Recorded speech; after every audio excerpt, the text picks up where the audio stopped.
Astăzi la Survivor. Nu știu ce să mai facem, habar n-am, dar ideea e că trebuie să facem ceva pentru că nu putem să mai stăm cu burta goală. Și le-am promis că nu o să plâng. Auzi, nu vrei mai bine să te zăpriști tu pește? Eu mă odihnesc astăzi. Te odihnești în fiecare zi, mă, Canetu. De când am ajuns pe această insulă, ca nu își dă și silința în ceea ce privește lucru în tabără, în campul nostru.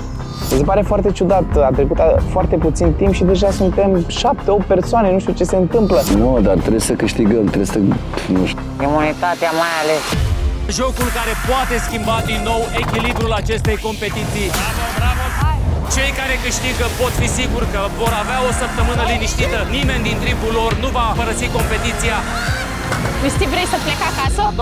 La Survivor, orice bucurie poate să dureze foarte puțin. Survivor, faimoși versus războinici pe Antena 1 și Antena Play.